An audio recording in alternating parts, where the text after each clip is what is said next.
अब बिस्तक के premium members को मिलेगा एक और फायदा। रोज सुबह 10 बजे कमाई वाला ऑप्शन बिस्तक के कम्युनिटी पोस्ट पर। तो हो जाइए तैयार, क्योंकि जो यहाँ है वो कहीं और नहीं मिलेगा।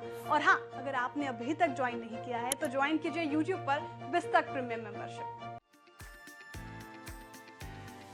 शेयर बाजार में कमाई है तो जोखिम भी काफी ज्यादा है। इस बाजार में कौन सी कंपनी का शेयर कब कितना चल जाए, इसका आकलन करना काफी मुश्किल होता है। आज ऐसा ही शेयर हम आपके लिए लेकर आए हैं। कंपनी का नाम है सुज़लोन एनर्जी। इस शेयर में लंबे समय बाद अच्छी चाल बनती दिख रही है। जिन निवेशकों ने इस शेयर पर दाव लगाया है, महज 30 दिन में उनका पैसा करीब करीब डबल हो गया है। वीरवार को सुज़लोन का शेयर मामूली बढ़त के साथ 14 रुपए 50 पैसे पर बंद हुआ। 13 जून को सुज़लोन ने 52 हफ्ते के सबसे ऊंचे स्तर 15 रुपए 75 पैसे को छुआ।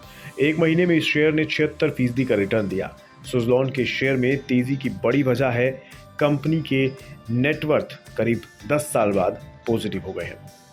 कंपनी को करीब 6 साल बाद मुनाफा हुआ है और पिछले 2 महीने में उसके ऑर्डर भी दोगुने हो गए हैं। 1 मार्च 2023 को सुज़लोन की ऑर्डर बुक 652 मेगावाट थी। अब ये बढ़कर 1552 मेगावाट हो गई है। नए फाइनेंशियल ईयर में अब तक फर्म को 890 मेगावाट के ऑर्डर मिले हैं। इस हफ्ते कंपनी ने दुनिया भर में 20 gigawatt install wind turbine capacity का माइलस्टोन भी हासिल किया। पूरे भारत में इंस्टॉल विंड कैपेसिटी का 33% सुज़लोन का है। फाइनेंशियल ईयर 2023 में कंपनी का मुनाफा टैक्स के बाद 167 करोड़ रुपए रहा। फाइनेंशियल ईयर 2023 के आखिर तक कंपनी की नेटवर्थ 1099 करोड़ हो गई।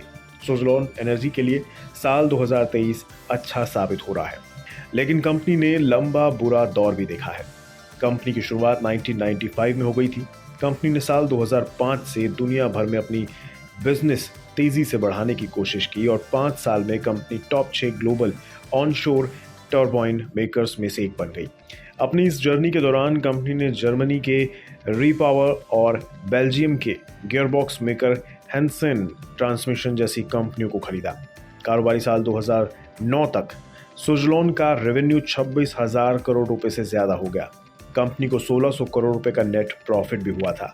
सब कुछ ठीक चल रहा था, लेकिन कुछ समय बाद यूएस विंड फर्म्स में सुज़लोन की मशीनों के कुछ ब्लेड्स टूट गए थे और इसी के साथ ग्लोबली इसका मार्केट भी क्रैश हो गया।